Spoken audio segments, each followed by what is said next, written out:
first Transgender Day of Remembrance Commemoration.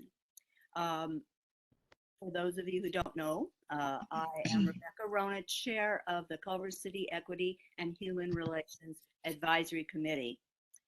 And it's this committee that has worked and planned and created the Transgender Day of Remembrance Commemoration. Stephanie, or Ms. Contract, will you please assist us with the roll call?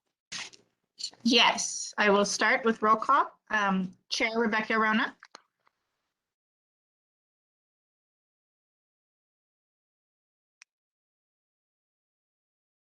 Chair Rebecca Rona. Here.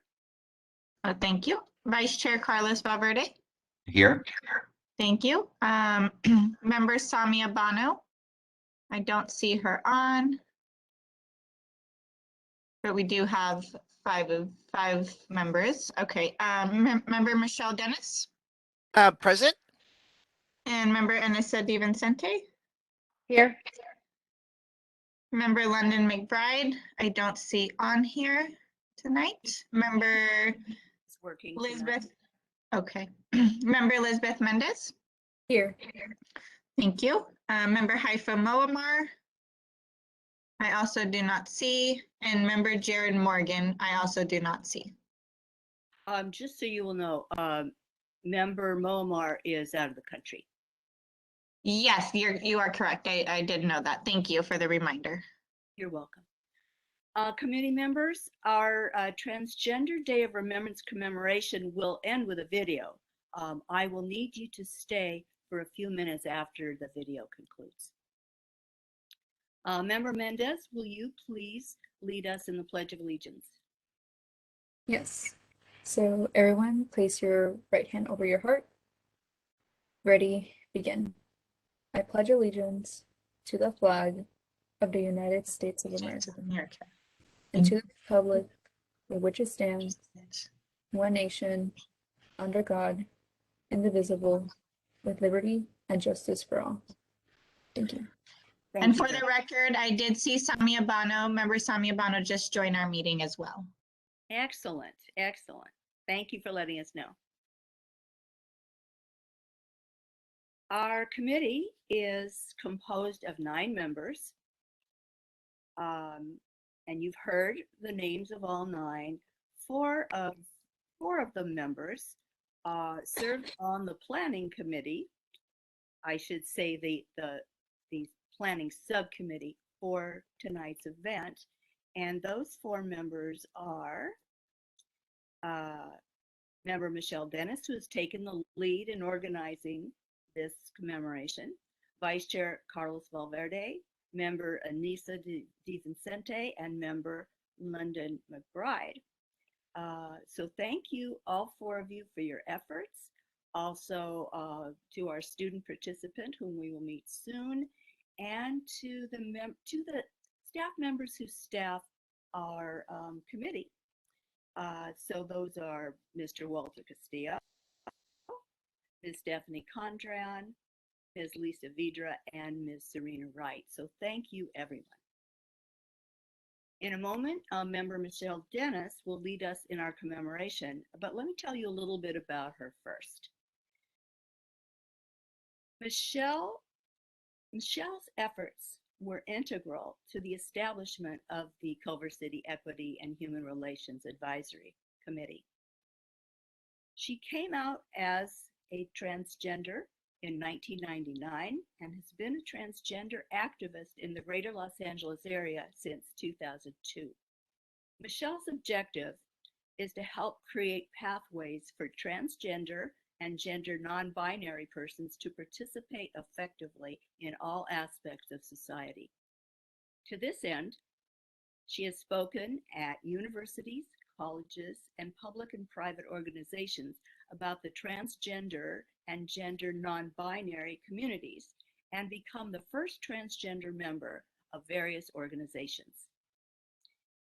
She is also a speaker for the LA chapter of PFLAG, which stands for Parents and Family and Friends of Lesbians and Gays. Now, PFLAG has since gathered transgender and gender non-binary persons under its umbrella, its tent. Professionally, Michelle worked for almost 40 years in local government budget and finance positions.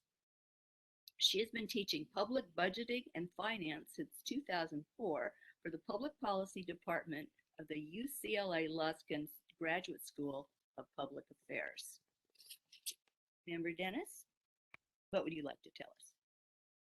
Well, I want to welcome everybody to the Culver City's first Transgender Day of Remembrance event. So welcome everybody.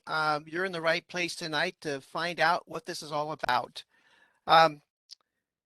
So let me just say that the purpose of the Transgender Day of Remembrance evening events like this is to memorialize, to commemorate the deaths by killing and suicide and by disease as a result of refusal to provide health services to transgender people.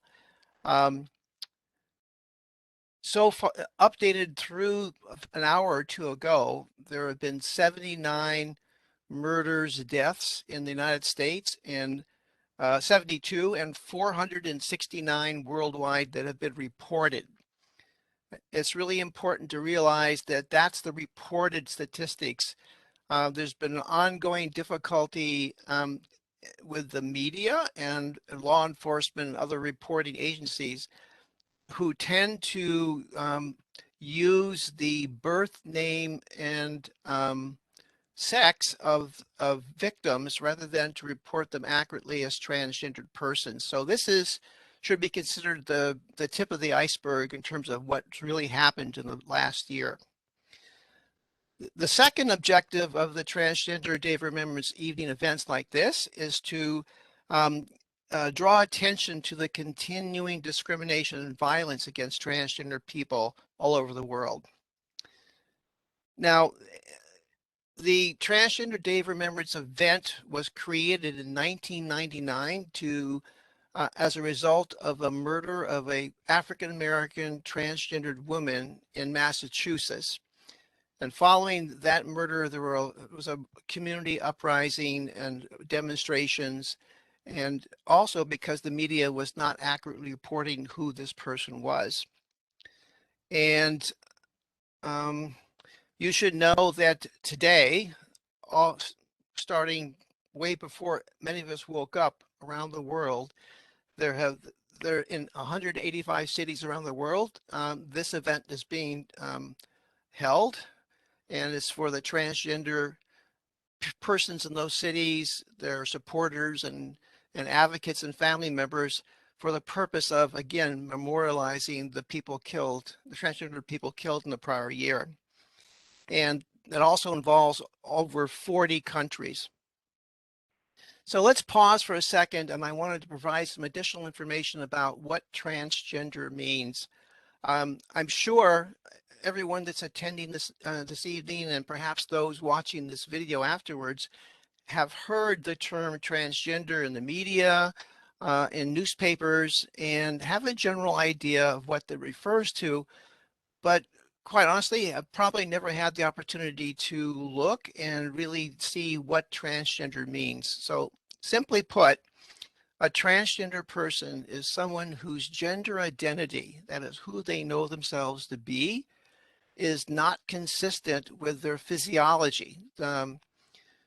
So you may have someone who has a male body and has a feminine gender identity, and they don't match up.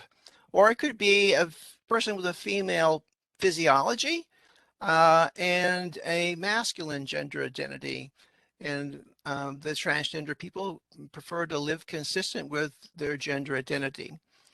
And let me say that the term male and female refers to physiology, that is the physical structures, and the term masculine and feminine refers to gender identity. Oftentimes in the media, these terms are not used correctly, and there has resulted in confusion. Secondly, it's important to realize that gender identity is separate from sexual orientation. Sexual orientation and gender identity are different characteristics and not determinative of each other. So again, sexual orientation is who you're attracted to, and gender identity is who you know yourself to be inside. And so physiology, sexual orientation, gender identity are spectrums. And in the middle of that gender identity spectrum from feminine to masculine is transgender. Now, one more piece of information. A fourth dimension is gender expression, and that is what we learn from our society at this point in time, this place, as what is the appropriate way, quote unquote, to express our gender identity. And that is also a spectrum that ranges from masculine expression to feminine expression. In the middle of that spectrum is a term called gender non-binary or gender queer. So a little tutorial on some of the terms, and if we have questions relating to that, we'll get to that later on this evening. The you see behind me what is the this is the transgender flag. This transgender flag was designed by a trans woman. Her name is Monica Helms in 1999. And it's a symbol that's used commonly for transgender organizations, communities, and individuals around the world. There's a blue band at the top and a blue band at the bottom that signifies the traditional color for baby boys. The pink bands for baby girls, and the middle band in the middle is for those who are in transition or who do not consider themselves to be gender identity wise either masculine or feminine, or have multiple gender identities. Let's talk for a second about the status of the effort to secure rights for transgender people. It's not commonly known. However, a good majority of the people in, whoops, we have an alarm going off here. Hold on a second. A good majority of the people who rioted at Stonewall in 1969, which is credited as being the genesis of the gay and lesbian liberation movements, were transgendered. And since that time, it's been a struggle to secure rights, equality rights for transgender people. That effort took a dramatic upturn in 2002 and 2003 when two organizations were created in the United States. The first one is the Transgender Law Center that was established in San Francisco. And the second one is the National Center for Transgender Equality in Washington, D.C. And since the inauguration of these two organizations, there's been considerable effort and progress made to secure equal rights for transgender people. However, the job is far from being complete. And in 2017, there was, excuse me one second. Yeah, there was a countrywide in the United States survey done by the National Center for Transgender Equality of 28,000 transgender people, and over 3,600 were interviewed in depth. And the results are kind of staggering. Let me cite some of the examples for you as the status of transgender people at that time. So at that time, the combination of anti-transgender bias as cross-tabbed, if you will, with the structural racism has been especially devastating for transgender people of color, African Black as well as brown. A large percentage of transgender people live in extreme poverty. In households of less than $10,000 a year of income. And a staggering 41% of transgender people have reported attempting suicide before the age of 30. In the area of education, the results indicate that 78% of the people, 28,000 people responding, said that they had been subject to harassment in high school and college. Physical assault was 35%, and sexual violence 12%. In the area of employment, you should understand that there is a Supreme Court decision that says that the provision of that under Title VII of this Federal Civil Rights Act, the term sex, the Supreme Court has ruled, applies to gender identity and sexual orientation. However, the enforcement relies upon complaints filed by individuals. And the survey indicated that 90% of those surveyed reported experiencing harassment, mistreatment, and discrimination on the job. 47% said they had been fired, not hired, or denied a promotion because of being transgendered. 26% reported that they had lost a job because of being transgendered.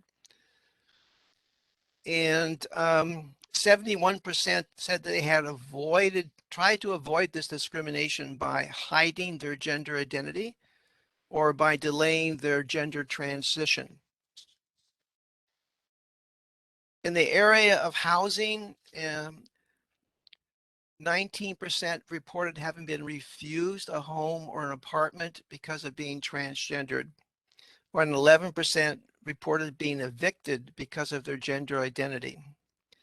And 1/5, almost 20%, reported experiencing homelessness at some point in their life.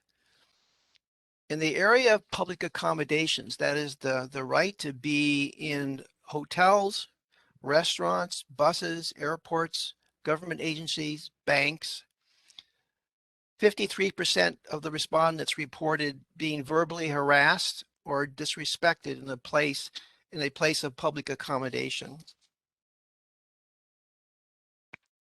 And in the area of healthcare, almost 20% of the sample reported being refused medical care due to being transgendered or gender nonconforming. And 50% reported having to teach their medical providers about themselves. A very poor state of education of our medical providers to be able to adequately treat transgender people. These are really kind of staggering statistics. And the best estimates right now is about 1.5 to 2%. I think that's low, that percentage point of the American population is transgendered. So we're talking about 3 to 6 million people across the country.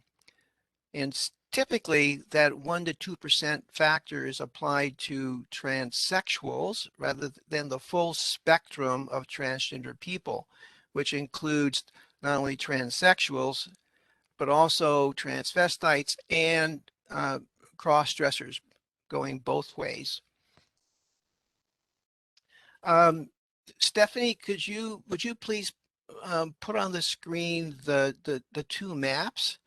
I want to give you a visual presentation of the status of legislation at the state level concerning housing and public accommodations.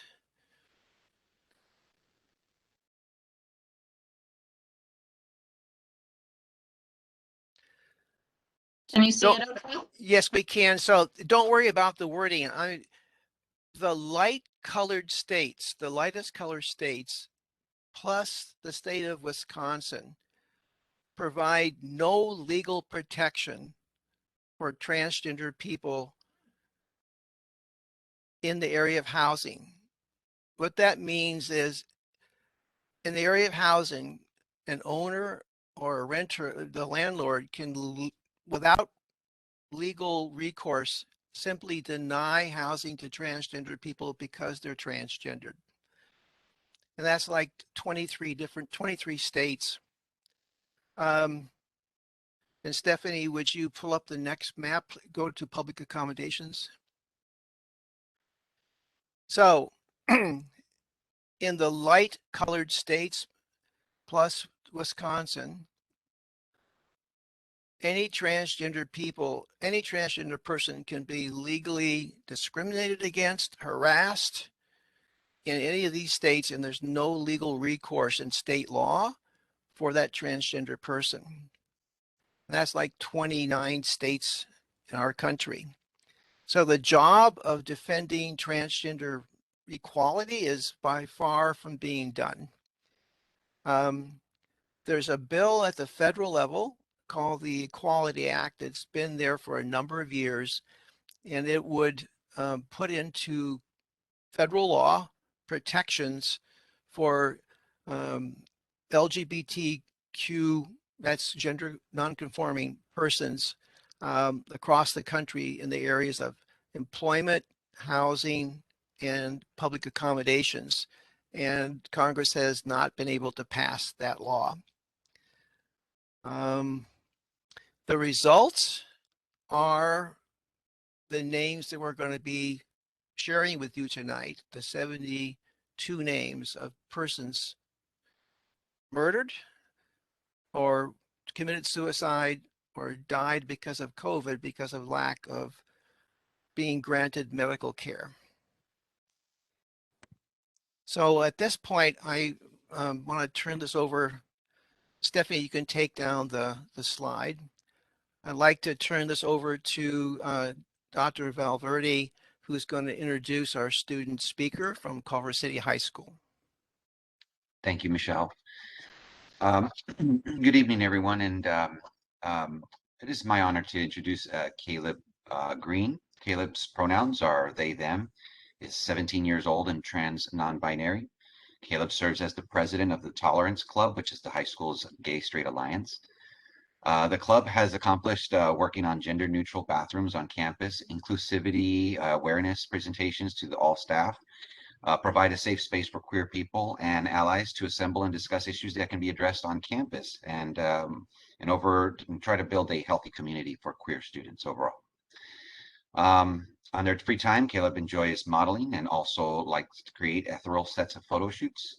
Activism through art is one of their values. And so I'm very, very proud and to have here today, Caleb Greens.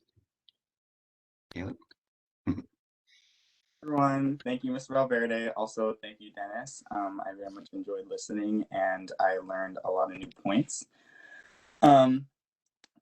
All those things that Dr. Valverde said are true, and also there's more. Tolerance, in fact, also just held a queer Thanksgiving for many queer students and allies. I enjoy also with my team, my great leadership team, I enjoy giving a safe space to these students because I think it's very important. But also to speak about my experience as a trans person, just to start off, I feel like a lot of people have misconceptions about what it means to be trans. A lot of people tend to sexualize trans people. I tend to find that very interesting. A lot of people don't know the differences between a transvestite, transsexual, transgender person, and also how non-binary people are a part of the spectrum as well. As people who are non-conforming, we all fit under the umbrella as trans. But anyways, about my experience, I shouldn't say anyways, but yes, about my experience at school,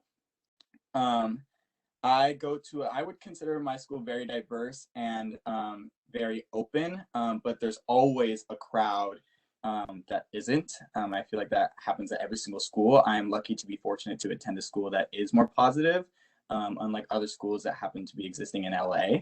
But as a trans person, for me in school, it is, and for many others, it is still uncomfortable. It is still scary. It is still exhausting to have to even exist as yourself sometimes, just because the perception of others is so overwhelming. At least for me, I've had to fight for the respect of my peers And through the years of fighting just for people to accept me as I am, I'm only 14. I've already view myself a little bit more jaded and a little bit harsh sometimes. And it happens with many other students as well. And a lot of people tend to use this against us and say that we're mean people, or that we are negative, or that there are just other misconceptions about people, but that's not how it works. We are people that are constantly fighting for ourselves, and that tends to just leave less energy for the rest. I would also like to speak about gender exploration. I feel like at school, exploring your identity and your gender aren't nearly as encouraged as children to do sports or children to get an education. Both those things are very important, but something we find in trans children is that many cases they are off the beaten path when it comes to schooling. And it's because your own gender exploration is a priority in life. It is something that you think about every day when you look in the mirror, when you eat your food, when you talk to friends. So how is it that someone can do better in school when they're constantly having things that are overwhelming and circling through their mind? Exploration of one's identity and self-assuredness is a high value that I feel like exists in everyone. Anyways, let me go look at my notes for my points. Thank you. I also wanted to talk about exposure. I feel like I live in an era where having trans actresses and actors on TV is not normal, but it's still not like everywhere. And I feel like exposure for not only trans people, but the LGBTQ plus community in general is very important, because what exposure leads to is normalization.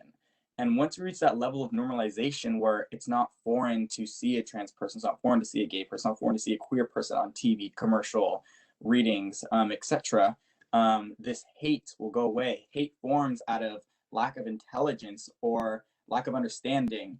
And when we expose ourselves to new ways of living and new people and new cultures and new identity, it makes them more normal for us. And instead of wanting to attack, we learn to understand. Understandment is also a privilege, though. Unfortunately, I feel like I wanted to add to this point as well that many of us fight for understandment, or for people to understand us. And that's a battle I feel like should be second. A battle that should be first is respect. Respect is more important than understand. You don't have to understand me. You don't have to understand my community, but you need to respect my community. You need to respect me. As a human being, you are a human being. I'm a human being. I am not less than you. You are not more than me. I am not more than you. So we should see each other eye to eye. I feel like that's how it should be. That's how it always should be. And fighting for respect is very important, because it leads to just a more developed community. And then finally, just to close off, I also wanted to say thank you for allowing me to be here. Thank you for allowing me to talk about what it's like for me to be in school and for many others.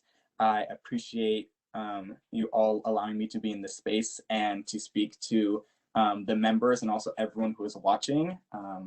Hi. Anyways, yes, thank you very much. I am very grateful.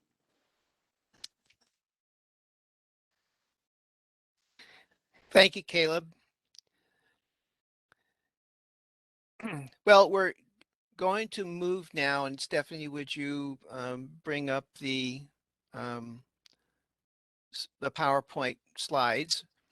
Yes. We're going to move now to commemorate the names and the lives of the transgender people, the 72 of them that have been killed in the prior year. So I'll start off, read 5 names, and then we'll take turns. Can you back up? Yes. Okay. Sorry. Yes. Yes, there we go. Sorry about that. That should shift automatically to the next one, or you can go ahead and to the next slide. So Felicia Harris, age 33, Augusta, Georgia, shot October 3rd. And the next slide. Brooklyn Deshawn Smith, age 20, Shreveport, Louisiana, shot October 7th. Sarah Blackwood, age 29, Indianapolis, shot 11 October.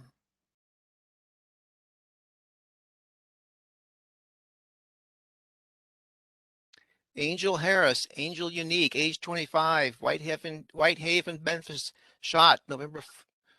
And then lastly, yes, October 25th last year. And Skylar Heath, age 20, shot Liberty City, Miami. So would you pause it there, please? And Caleb, would you be willing to read 5 names? I'd love to, yeah. Bendy Monizia Armstrong, or known as Peaches, in Georgia, Lithuania, shot in November 12, 2020, age 39. Uneski Carey Herrera, known as Uni, age 34, Miami, Florida, stabbed November 17, 2020.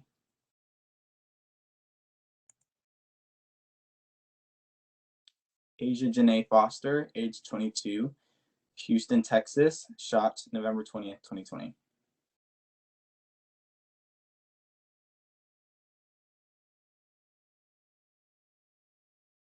Kimberly Susan Thial, age 55, San Jose, California, stabbed November 22nd, 2020. Thank you. And Dr. Valverde? Okay. Shay Messia Sims, or Shay, age 30, Richmond, Virginia, USA, shot on November 23rd, 2020. Jaheim Bella Pugh, age 19, Pritchard, Alabama, shot December 13th, 2020.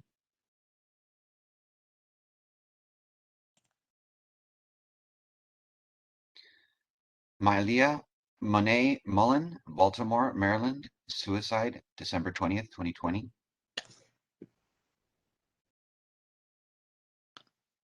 Courtney Ashay Key, age 25, Chicago, Illinois, shot December 25th, 2020.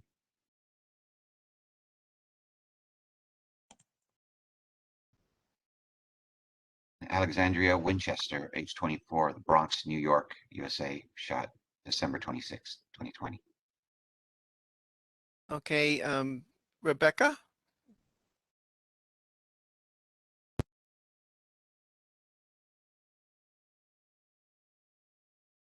Sorry.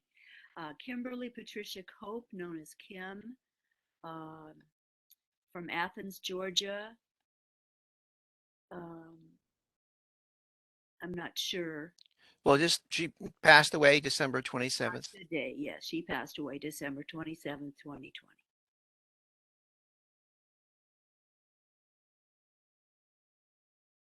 Bonaire Black, known as Bonnie, passed away December 31st in Atlanta, Georgia.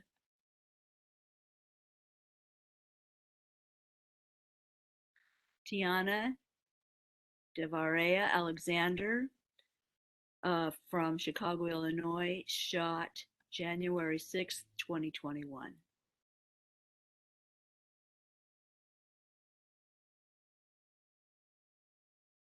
Samuel Edmund Damian Valentin, from Trujillo Alto, Puerto Rico, shot January 9th, 2021.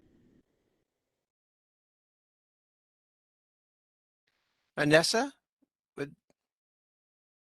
Tobias Palmer, Benji, Somerville, Massachusetts, January 9th, 2021.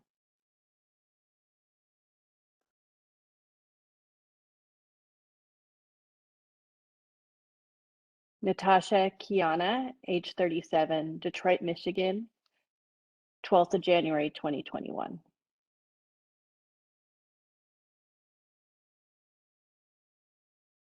Bianca Banks, Muffin, Atlanta, Georgia, murdered 17th January, 2021.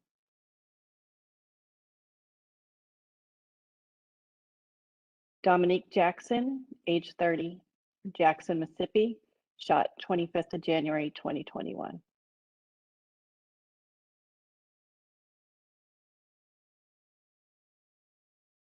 Sandy Crisp, Goddess Bunny, age 61, Los Angeles, California, COVID-19, 27th of January, 2021.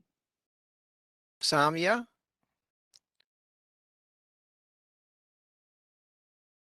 50 bands, age 21, Baton Rouge, Louisiana, shot January 28, 2021.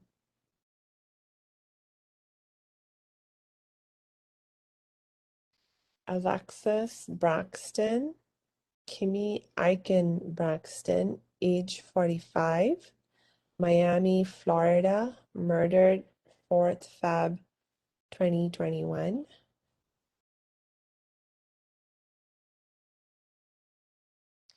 Alexander Blake Van Dalzen, age 21, Lafayette, Indiana, 9th February 2021.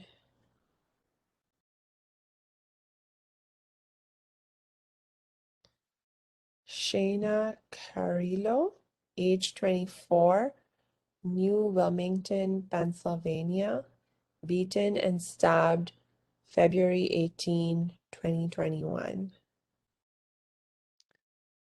I'll go here. Jasmine Bright, Jazzy, age 22, Ambridge, Pennsylvania, shot February 21st, 2021.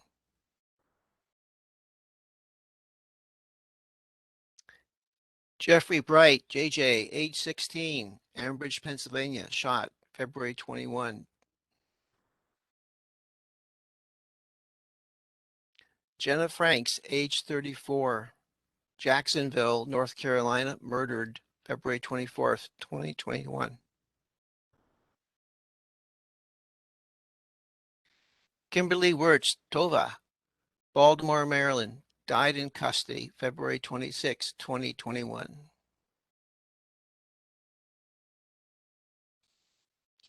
Diamond Carrie Sanders, Diamond Nicole, age 23, Cincinnati, Ohio, shot March 3rd, 2021. Caleb?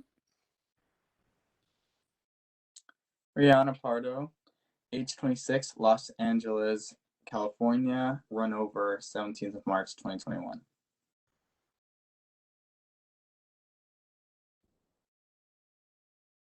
Adeline Evans, age 24, Port Arthur, Texas, 18th of March 2021. Hyper Ottoman Rivers, Tegan Toxic, Tegan Last, age 35, Las Vegas, Nevada, suicide, March 22nd, 2021. Chris Brandon Ruiz, age 26, Lompoc, California, shot 28th of March 2021. Thank you, Dr. Valverde.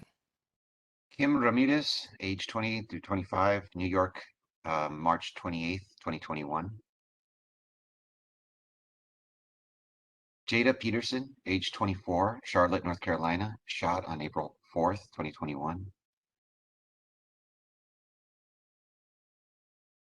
Dominique Lucius, age 26, Springfield, Missouri, shot April 8th, 2021. Remy Fennell, age 28, Charlotte, North Carolina, shot April 8th, 2021. Rebecca?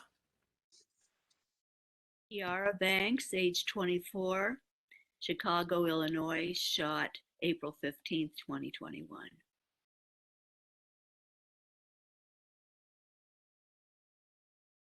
Iris Santos, age 22, Houston, Texas, shot April 23rd, 2021. Natalia Smoot Lopez, age 24, San Jose, California, shot April 23rd, 2021.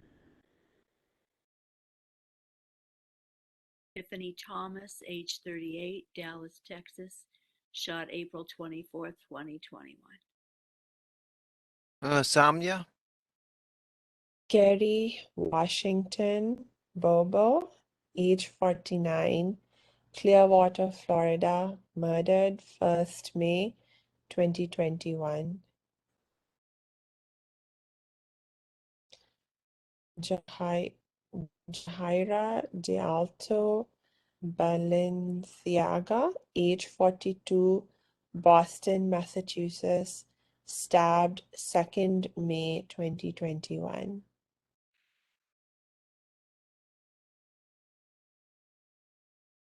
T. Harden, age 35, York, South Carolina, shot 2nd May 2021.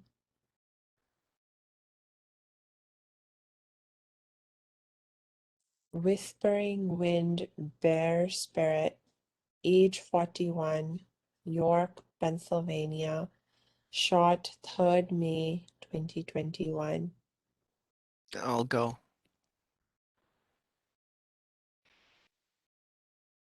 Danny Henson, age 31, Baltimore, Maryland, shot May 4th. Sophie Vasquez, age 36, Brookhaven, Georgia, shot May 4th.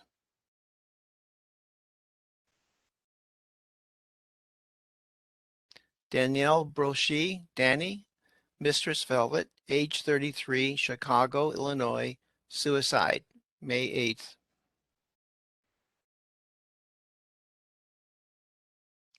Serenity Hollis, age 24, Albany, Georgia, shot May 8th.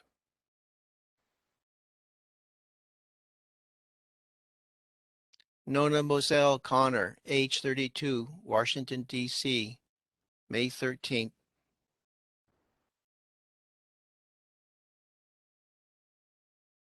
Giselle Hartzog Giselle Hilton, age 30, Washington, D.C., May 18th.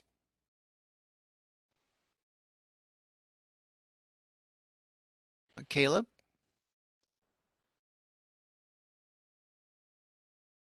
Oliver Taylor, also known as Ollie, age 17, Jervis, Oregon, shot 19th of May 2021.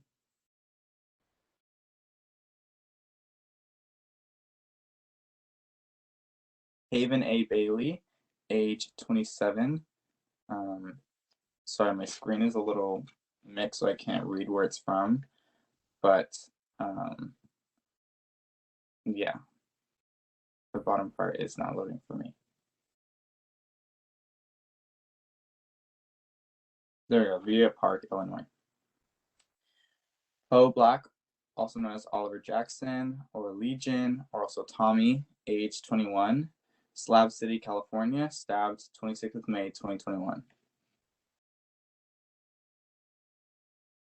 Casey Wilson, Washington, D.C., murdered 30th of May 2021. Dr. Valverde? Dee Dee Thomas, age 42, New York, June 6, 2021.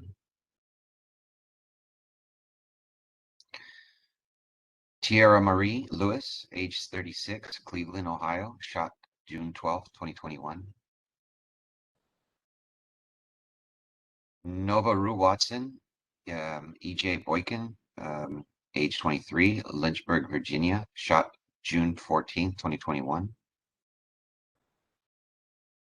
Ruby Dominguez, age 29, Arlington, Texas, run over on July 16, 2021. Taya Ashton, age 20, Suitland, Maryland, shot July 17, 2021. Samya? Jessica Smith, age 33, Lodi, California, 18 July 2021. Shai Vanderpump, age 23, Trenton, New Jersey, shot 30th July 2021.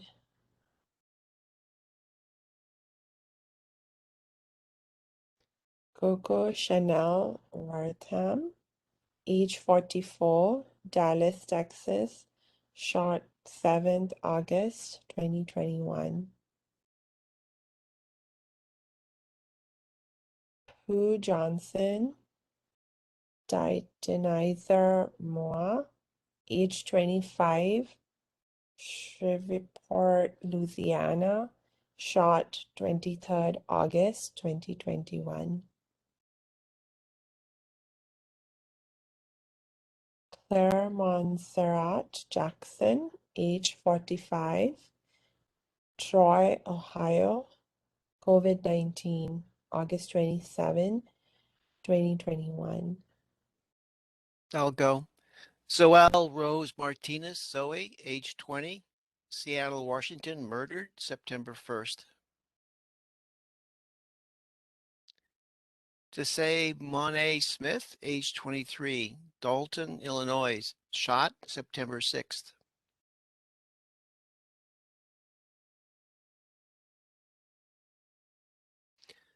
Brianna Ulmer, Brianna Hamilton, age 25, Chicago, Illinois, shot September 17th.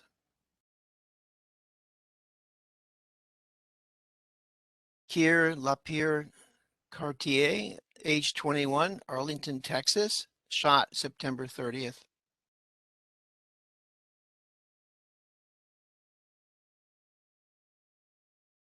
Trans Lives Matter. Say their names. Thank you very much, everybody.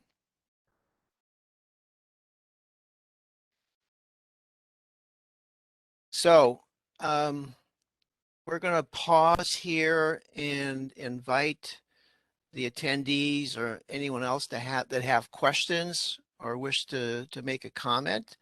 You can indicate that to the city staff, and we'll be glad to respond. Do we have any questions? And for those attendees who are joining us, if you'd like to speak or have any questions, just put your name in the chat box and I'll be sure to call on you. So just make sure you put your name in the chat box.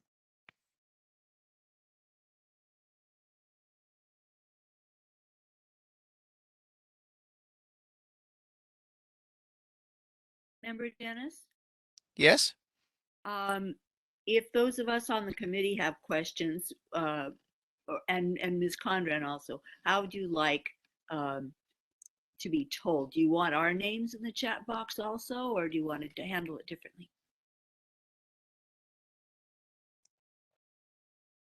I think if you just raise your hand and speak, that would be great.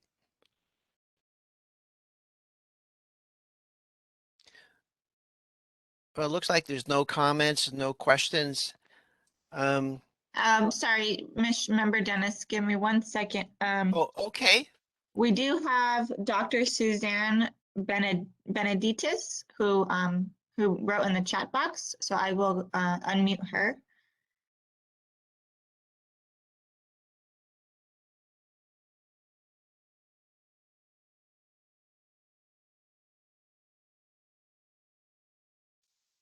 Good evening. Can you hear me? Yes, we can. This is a very poignant and touching and much, much needed event.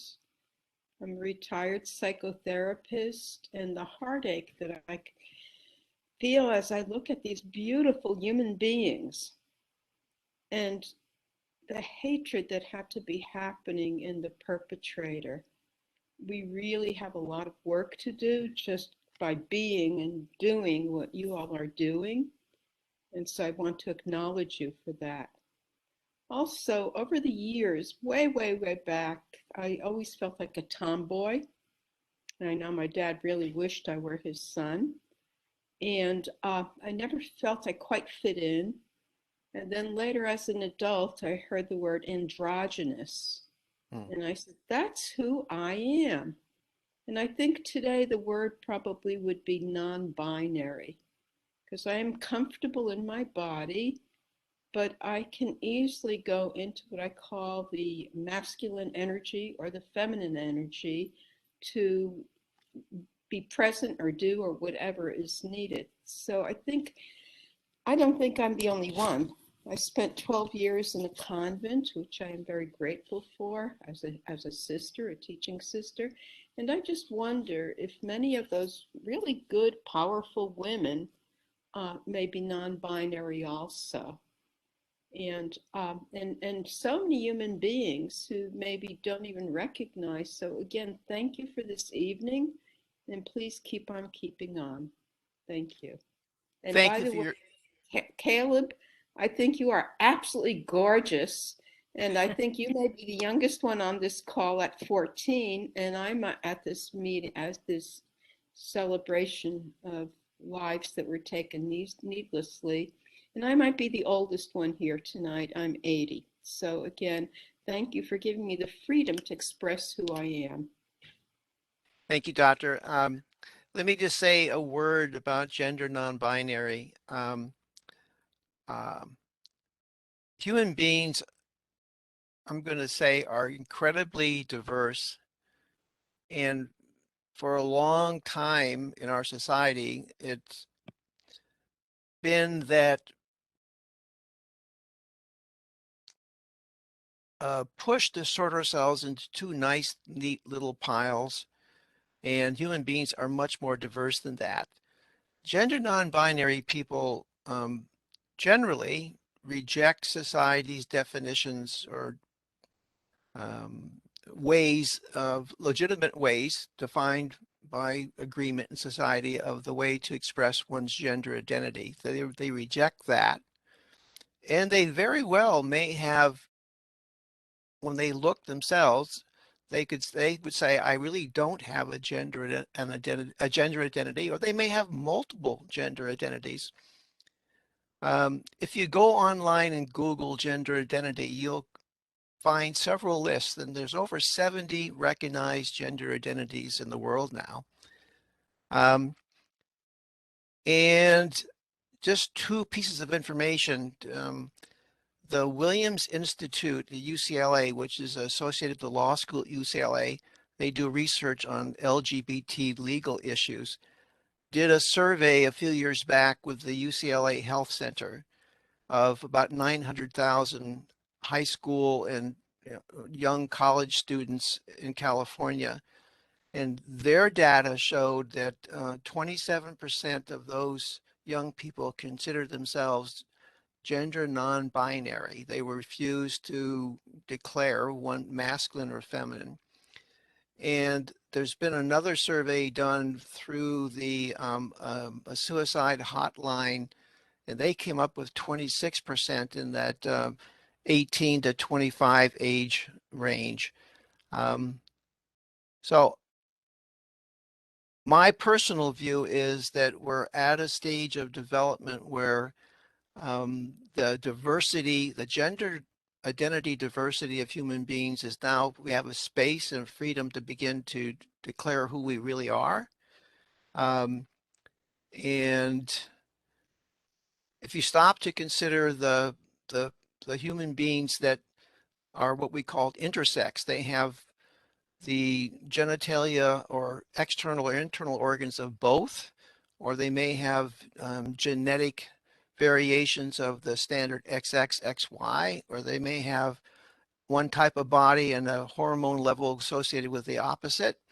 That's about 1 to 2% of the population. Gay and lesbians, around 8 to 10%. The full spectrum of transgender people is beyond just transsexuals, would be like from 1 to 3%. And if you even added 5% for gender non-binary, we're approaching 20, somewhere in the 20 to 25% range of the population. It's not insignificant.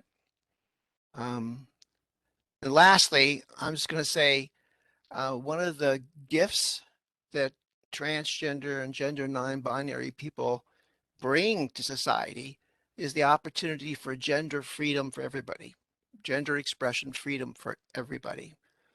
We're not there yet. Maybe someday we will. Is there any other comment or question? Yes, we have another speaker, Donna Kent, and I will go ahead and unmute Donna. Can you hear me all? Hello? For you. Yes? Okay. Yes, we hear you, Donna. Oh, okay.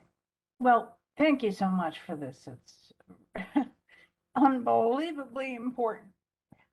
I wanted to get a little more clarification when one uses the term transgender. Is that inclusive of all the different possibilities that could exist?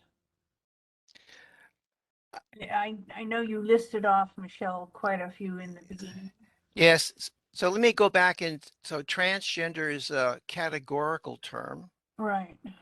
And in that category is a spectrum itself that ranges from transsexuals. And transsexuals are human beings who have a gender identity Mhm. that is not consistent with their physical structure. Uh-huh. And they have a very strong drive to alter their physical structure to match their gender identity. Okay. And the best estimates is that's like around 1% of the population. In the middle of that spectrum is transvestite, and the term is now tends to be used to identify human beings whose gender identity is different from their physical structure, and they wear the clothing and behavior mannerisms consistent with their gender identity, but it's heavily oriented towards sexual gratification. And the cross dressers, both male to female and female to masculine to feminine, feminine to masculine, Right. have a gender identity that's inconsistent with their physical structure, and they wear the clothing and the mannerisms and the way of behaving in the world consistent with their gender identity for psychological and emotional comfort. So here's an example. If you were born left-handed, and perhaps your parents would say, oh my gosh, this is a right-hander's world. So you really have to learn to use your right hand. And you learn Yeah. and you do that out in public. But when you're by yourself, it's just the left hand because that's the way it is. Right. Yeah. And so that's kind of a rough analogy of what it is to be a cross-dresser for securing emotional and psychological comfort to be authentic with their gender identity. And last, let me point out that the best empirical data so far is not conclusive, but it strongly points to that gender identity is heavily influenced by the development process of the fetus, and particularly the sexualization, if you will, of the brain, which occurs during the third trimester of gestation. Whereas the physical structure of the fetus gets sexualized in the first trimester when there's a major hormonal flood. And as you know, fetuses up to that point have the rudimentary structures of both male and female. And so depending upon the hormonal flood, one becomes dominant, the other is absorbed into the body. So the data seems to indicate if there's some kind of other variable that interferes with the process, where so you end up with a human being's brain being sexualized one way and their body the other, you end up with someone whose gender identity is not consistent with their physical structure. And of course, the socialization process, the growth of the individual, perhaps genetics also have an influence, but that's still being researched. I hope that helps a little bit. Let me just also point out, you may have heard the term cisgendered, CIS. Yes. That refers to a human being whose physical structure and gender identity are in alignment. Thank you. Does that help? Wondering what. Yeah, what the heck is that? Huh? Well, I hear so many terms, and I keep saying to people that I have these discussions with, could somebody please give me a manual or a dictionary or something that will help me learn the terms accurately? I have a sister-in-law who is trans male. Okay. Yes, I would, yeah. And so she's been helping me a little bit with learning pronouns and stuff. Good. And I forget always. I forget. I'm not used to it yet. And then I have a much younger relative who is sort of in exploration of all this. She's using the term trans-binary. Okay. And she's very young, so I don't, it's and you just mentioned there in the last part that there's also the socialization. And right now she's hanging around a group of young girls who are also sort of declaring themselves one way or the other. And so I'm trying to be very delicate about, because I get yelled at using the wrong pronouns, and so I just say, look, I'm really sorry. You just have to teach me and try to be patient with me. I don't object. I just want to learn. Yeah, I got that. Caleb? Just wanted to add that it's always a great idea to get in touch with Google. She is a great friend of mine. I love her. She helps me all the time.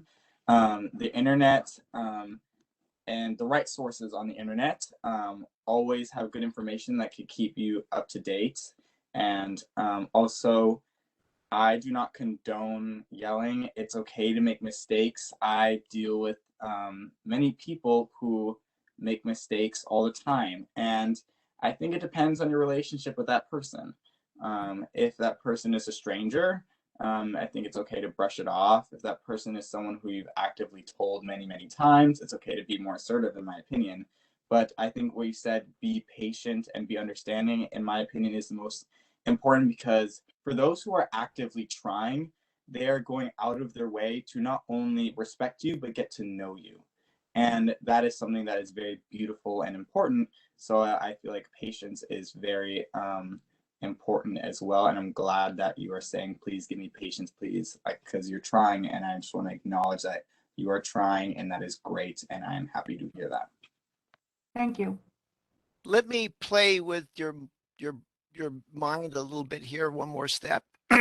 If you take the dimension of physical structure and sexual orientation, going from heterosexual to homosexual in the middle, bi or pansexual, gender identity, masculine, feminine, trans, gender expression, masculine expression, feminine expression, gender non-binary, gender queer. That's only 3 points on each of those 4 dimensions. Okay. If you cross tab those to get the possibilities, that's 81 possible human beings. Okay. All right. Yeah, so I'm saying it's the diversity is, I'm just going to assert, is quite natural, but it's not yet normal. Normal being the social construction. Right. Yep. Right. I have for most of my life been very interested in the culture of Native Americans, and in my study of that, I have come across tribes that have probably not less than 5 different, I guess I would call them identities, but some much more than that, and very accepting of the whole range. And I couldn't name them all to you, but I find it so interesting that the first people on this land were a lot more, what should I say, educated than we are. So anyway, it's a learning process. Yeah. Thank you for your contribution. Thank you. Do we have any other comments or questions? Yes, we have another speaker, Carlene Brown. Am I unmuted? Yes, we can hear you, Carlene. Okay, great. I knew when I signed up to participate in this that Michelle Dennis would have a wealth of education for us, and I've certainly not been disappointed in that. And I wanted to just thank you so much for doing this very, very important program. And I would echo what Dr. Suzanne said, that Caleb is absolutely gorgeous. And your presentation was a heart presentation. I really felt your heart. And the listing of the names and having them read was so powerful for me. That was a soul moving part of the program for me. I felt the souls of each of those wonderful people whose faces and bodies were shown to us. And I just want to thank you so much for the heart and soul of this whole presentation. Thank you. Thank you. And something for Caleb that is in the chat box from an attendee named Robin Dennis wrote, Caleb, how do you find the courage to be in the world? I love your energy. That's a really good question. I used to do drag. Before, when I didn't identify as trans, I was doing drag a lot, and the culture around drag and ballroom culture as well. That's where like a lot of trans community people like gather and celebrate through like the art of competition and dance. But anyways, drag is all about like, at least for me, it was about like hyper femininity and confidence and boldness, and that taught me a lot. Even though I don't practice that anymore, I carry it with me all the time. And also, this is kind of sad, but I feel like that a lot of my confidence comes through the trauma I have faced and I've dealt with. I'm lucky to have siblings that have always been able to help me get back up. And with that, the feeling of getting back up and trying again and doing more and fighting, I think it's just molded me into the person I am today. And yeah, yeah. Thank you. Thank you.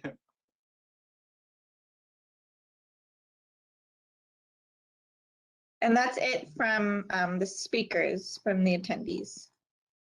Ms. Condran, I see in the Q&A that Michelle Weiner left a question. Oh, in the Q&A? Okay, let me see. Give me 1 second.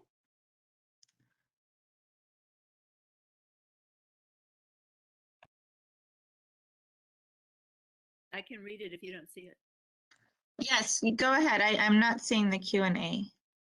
It says, what is the best way to end discrimination and prevent violence? That is a perfect segue into my closing offering for everybody here tonight. I invite you to consider moving your awareness now of the violence against transgender people and moving it from perhaps sympathy to responsibility, taking on a stand against this senseless violence, and moving from being a witness to these events to a person who's going to take action and to look into your own life and what action you could possibly take so that on some future November 20th, there will be no more names to be read.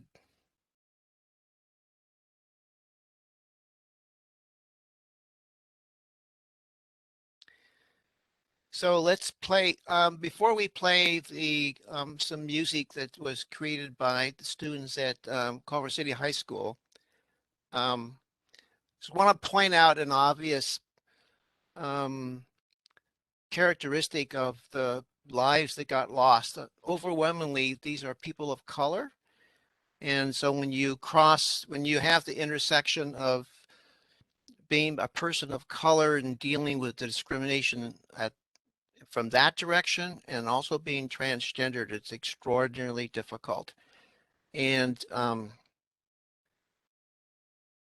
so let me just say that the music you're about to hear and the art you're about to see paints a different picture, perhaps, sometime in the future. So let's go ahead and play that video now. Okay, give me 1 minute and I'll get it up.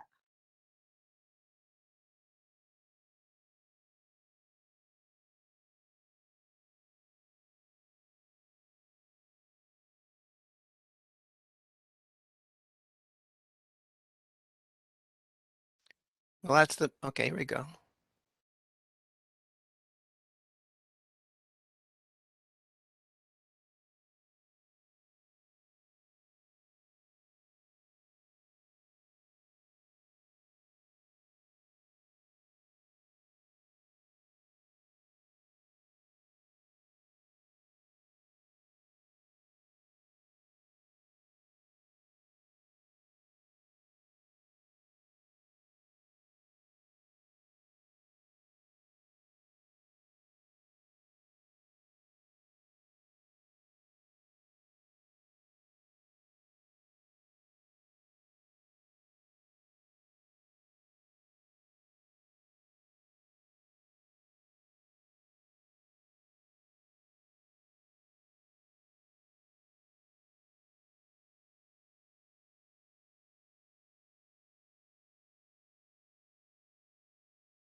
Thank you for your extraordinary effort, Stephanie, and your support of us.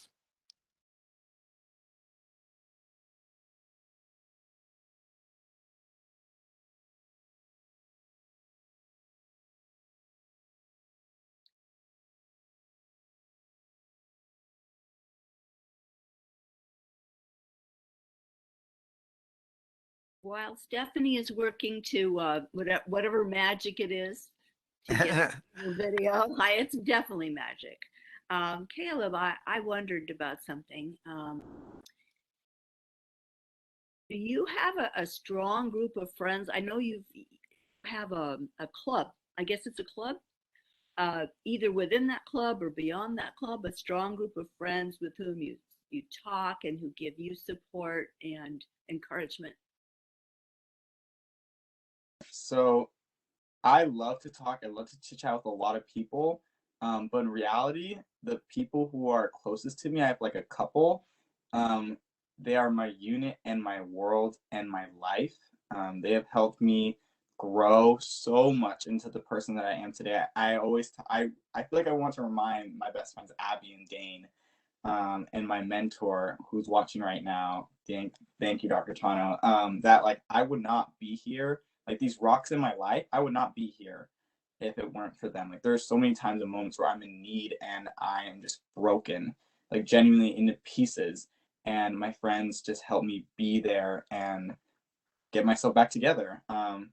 But also I would not be here if it wasn't for powerful women and trans men and non-binary people like Michelle. These people who fought and who allowed themselves to exist in the public eye has made it possible for me to be here so young and present in this room. And so it makes me eternally grateful for you, Michelle, and for people like Dominique A.R. Jackson and India Moore and Sylvia Rivera, for these people who fight in the past, currently to this day, and who are people who are fighting for the future. But yes, I have a strong unit of friends. Shout out y'all, I love y'all.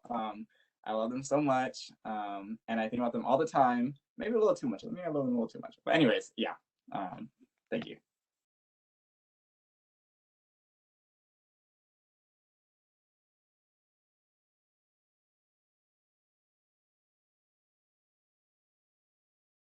By the way, Michelle, you're muted. Stephanie, should we move on or should we was going to be possible to play the video? Yes, sorry, I was hearing it fully on my end of things and I thought you all were hearing it.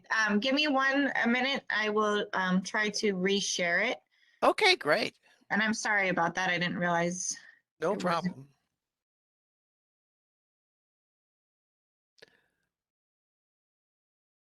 So let me say also that Caleb, you're our future. You know, I'm 79 and I didn't come out into the world until as my authentic self, Michelle, until 1999. So I kept hidden my identity for over 50 years. And I'm so thrilled and grateful that young people like you don't have to go through that.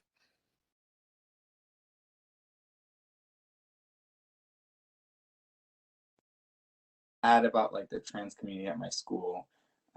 It's definitely present, but there's still a lot of people who are scared. That's just unfortunately, I guess, very common for trans people, just because we exist in a world that isn't as encouraging as it should be. And I'm hoping with things like this and more exposure that will change. So Stephanie, we're still seeing this map instead of the video. So that's to make sure you're aware of that. I'm gonna just re-download it. I'm just gonna re-download it all together. Well, maybe Rebecca, you can, if your closing words, and then we can play that video. Hopefully that'll match up then.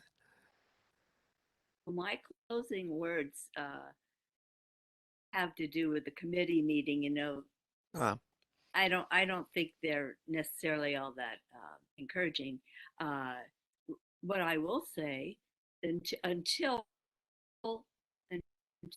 video, I just want to say that for me personally, it was extremely moving and very difficult to hear the names, speak the names, see the faces of those wonderful people, imagine what life might have been like for them, because of course we don't know, and who in the world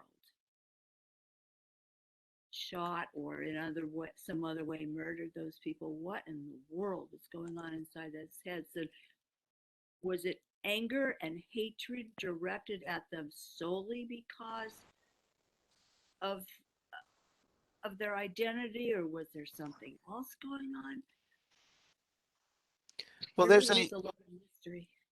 There's a term, transphobia, and it's defined as, in the dictionary, irrational fear of, aversion to, or discrimination against transgendered people. And it exists. I guess my question is, when does that turn from being fear and dislike, let's say, to the intention of murdering? That's what I don't get. I mean, I particularly don't get. Caleb? Statistically, a lot of these murders are made by men.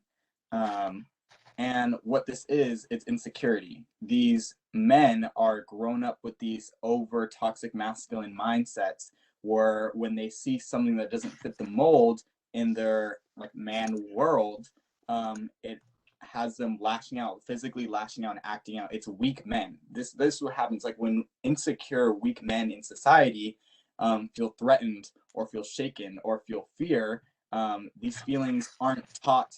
These people aren't taught how to naturally and healthily deal with these feelings. So instead, they use them in other ways that aren't healthy, such as violence or fighting or aggression.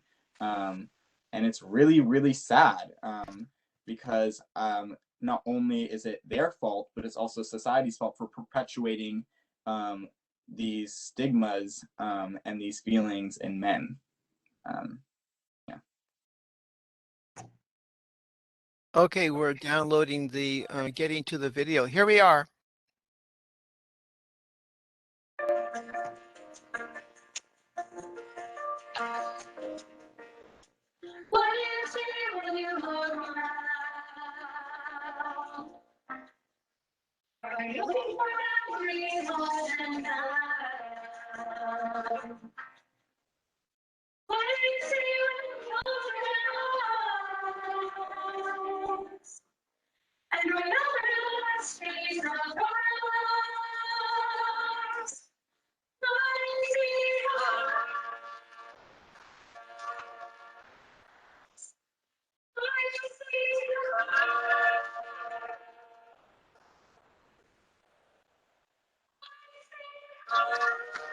Oh no, wait a minute.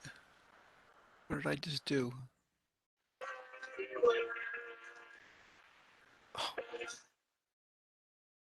Oh, here we are.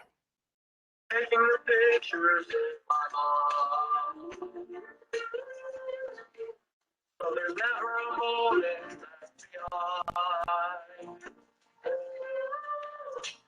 Singing the song along the way.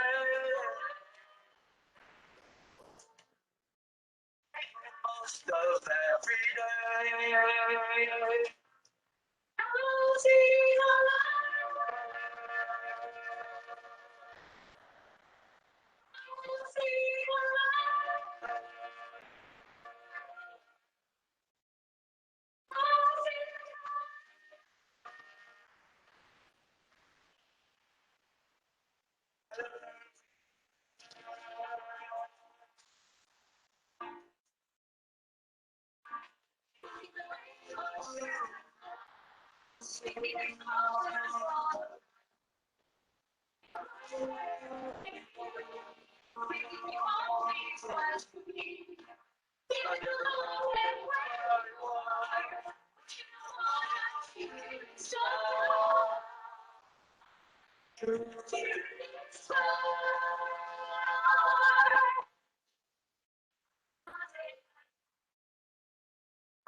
There's gotta be more than we can see.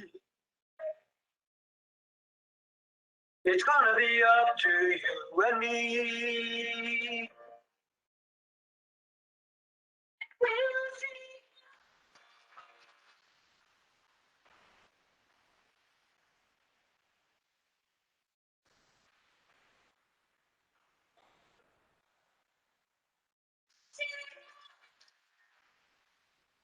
We've lost sound, Stephanie. Yeah.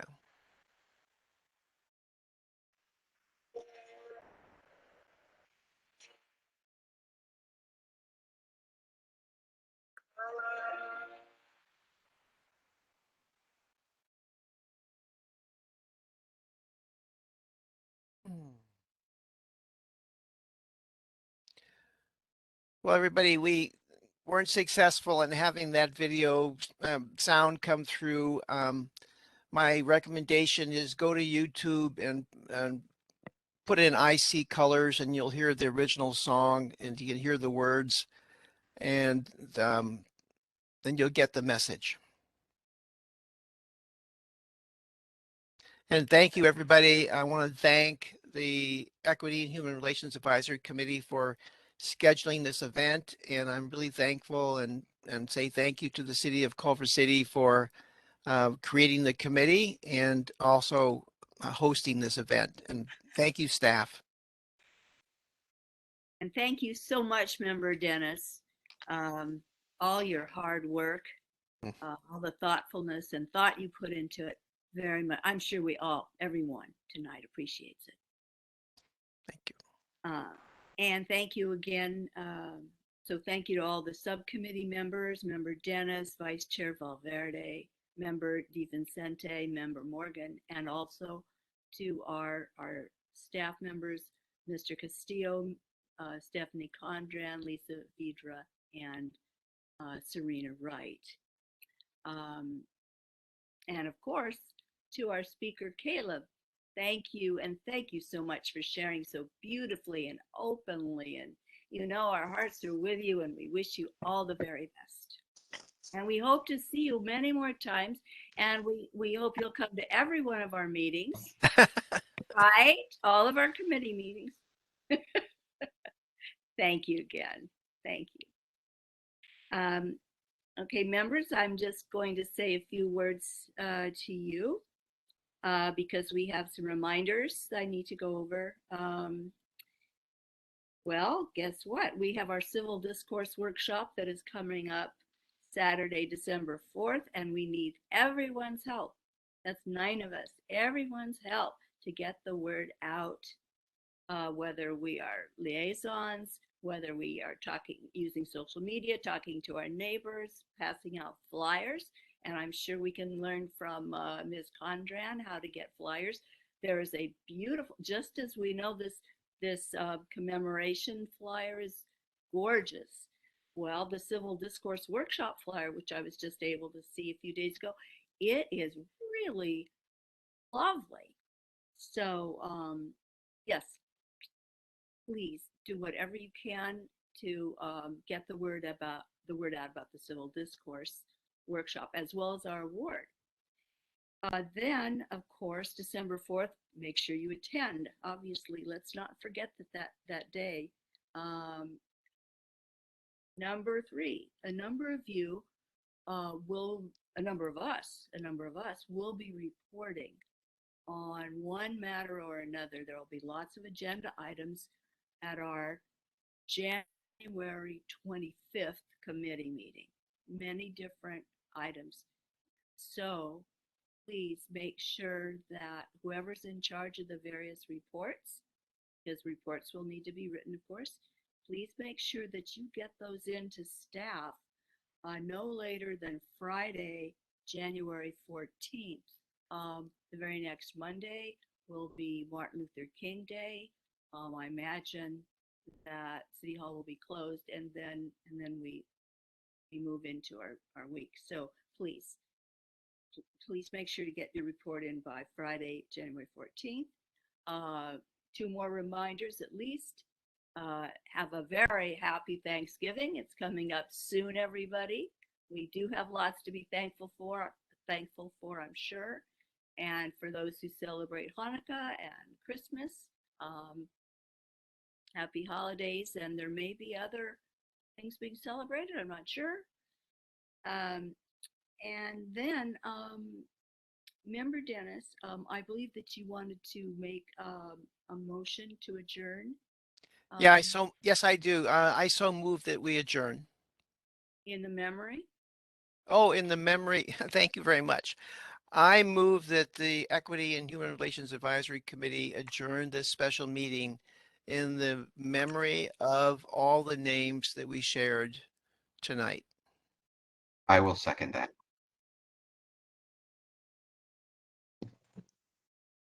Ms. Condran, do we need to take a roll call vote? Yes. Okay, Chair Rebecca Rona, Yes. Member Samia Bano, Yes. Vice Chair Carlos Valverde, Yes. Member Michelle Dennis, Yes? and Member Anissa DiVincente, Yes. and Member Elizabeth Mendez. Yes. Okay, and Member London McBride, Member Haifa Milmar, and Member Jared Morgan are not with us tonight, and the motion will carry. And we are adjourned. Thank you, everyone. Thank you Thank so you. much. Thank you Thank again. you, everyone. Wow. Thank you, Caleb. you. Very powerful program.